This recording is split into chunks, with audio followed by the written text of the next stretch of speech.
Adapun tujuan pembelajaran kita pada hari ini yaitu mampu menganalisis konsep hukum Kepler. Nah, sekarang kita akan membahas sejarah dari hukum Kepler. Hukum Kepler ditemukan oleh Johannes Kepler yang merupakan seorang matematikawan dan astronom asal Jerman.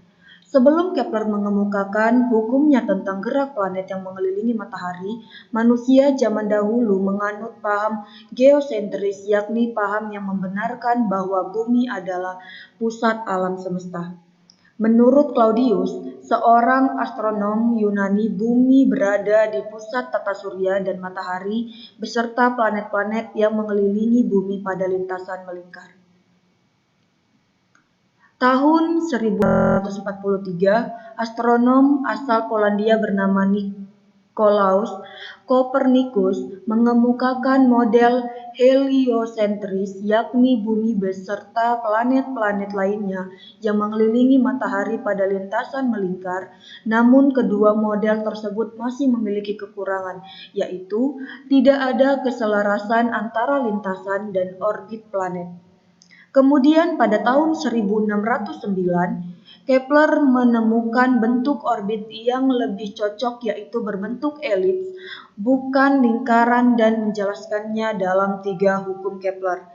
Nah, di 3 hukum Kepler ini kita akan membahas satu persatu. Nah, yang pertama kita bahas itu adalah hukum 1 Kepler. Kalian bisa perhatikan gambar berikut ini. Hukum ini menjelaskan bentuk lintasan orbit planet-planet yang bergerak mengelilingi matahari. Perhitungan Kepler membuktikan bahwa orbit-orbit tersebut berbentuk elips. Bentuk elips orbit ditentukan oleh nilai eksentrisitasnya. Semakin besar eksentrisitasnya, maka bentuk elips akan semakin memanjang dan tipis. Sebaliknya, semakin kecil eksentrisitasnya, maka bentuk elipsnya akan mendekati bentuk lingkaran. Nilai eksentrisitas elips yaitu lebih besar dari 0 dan lebih kecil dari 1. Jadi, bunyi dari hukum 1 Kepler ini yaitu lintasan orbit setiap planet ketika mengelilingi matahari berbentuk elips di mana matahari terletak pada salah satu fokusnya. Nah, sekarang kita akan membahas tentang hukum 2 Kepler. Kalian bisa memperhatikan gambar berikut ini. Nah, di hukum ini menjelaskan bahwa kecepatan orbit satu planet akan lebih lambat ketika planet berada pada titik terjauh dari matahari. Dan kecepatan orbit suatu planet akan lebih cepat ketika planet berada pada titik terdekat dengan matahari. Jadi, kecepatan orbit maksimum planet ketika berada di titik perihelion dan kecepatan orbit minimum planet ketika berada di titik aphelion. Nah, jadi bunyi dari hukum 2 Kepler ini yaitu garis khayal yang menghubungkan planet dengan matahari mencakup luas daerah yang sama dalam interval waktu yang sama juga. Jadi diketahui periode planet atau revolusi planet sebesar P, maka kecepatan sudut rata-rata dapat dicari dengan rumus N sama dengan 2pi per P. Nah, sekarang kita masuk ke hukum 3 Kepler. Hukum ini menjelaskan periode revolusi planet-planet yang mengelilingi matahari. Planet memiliki periode orbit yang lebih panjang ketika planet tersebut letaknya jauh dari matahari, dan planet memiliki periode orbit yang lebih pendek ketika planet tersebut letaknya dekat dengan matahari. Jadi, hukum 3 Kepler ini berbunyi, kuadrat periode orbit suatu planet sebanding dengan pangkat 3 jarak rata-ratanya dari matahari. Hukum 3 Kepler dapat ditulis secara matematis seperti berikut. T kuadrat per R kuadrat sama dengan konstan, atau T1 per T2 dikuadratkan sama dengan R1 per R3 dipangkatkan 3. Jadi keterangannya T1 sama dengan periode planet pertama, T2 sama dengan periode planet kedua, R1 sama dengan jarak planet pertama dengan matahari, dan R2 sama dengan jarak planet kedua dengan matahari.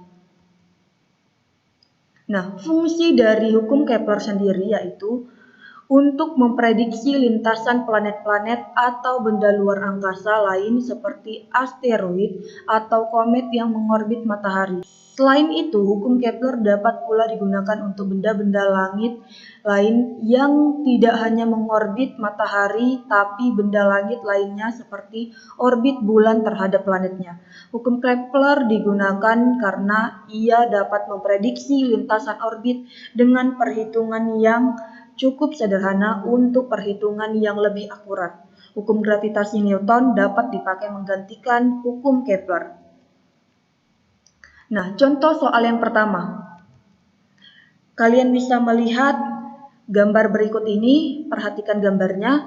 Pertanyaannya, pada posisi apakah planet bergerak paling cepat?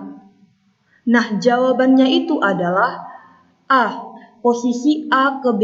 Kenapa? Karena planet bergerak lebih cepat saat posisinya lebih dekat ke matahari. Nah, pada A ke B ini kalian bisa melihat posisi inilah yang paling dekat dengan matahari daripada option yang lainnya. Nah, contoh soal yang kedua. Kalian masih bisa memperhatikan gambar berikut ini. Pertanyaannya adalah, manakah pernyataan yang benar di bawah ini mengenai luasan antara titik A, B, O, dan H, I, O? Nah, jawabannya ini adalah C, keduanya memiliki luas yang sama. Kenapa?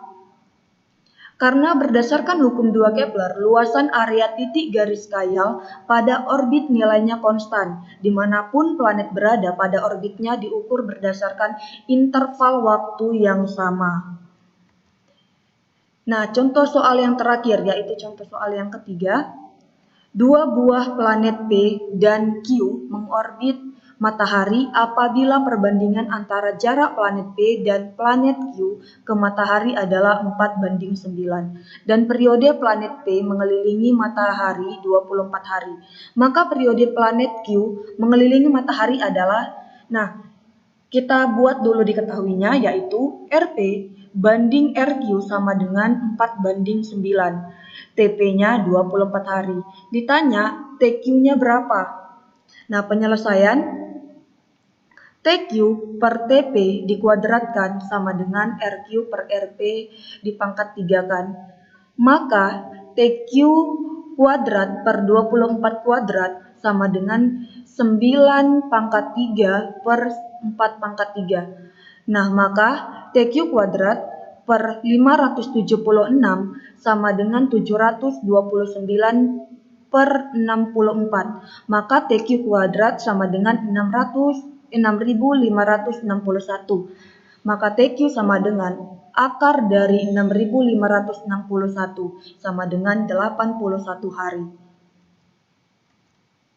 Jadi kesimpulannya yaitu, hukum 1 Kepler berbunyi lintasan orbit setiap planet ketika mengelilingi matahari berbentuk elips, di mana matahari terletak pada salah satu fokusnya. Yang kedua, hukum 2 Kepler berbunyi garis khayal yang menghubungkan planet dengan matahari mencakup luas daerah yang sama dalam interval waktu yang sama. Dan yang ketiga, hukum 3 Kepler berbunyi kuadrat periode orbit suatu planet sebanding dengan pangkat 3 jarak rata-ratanya dari matahari.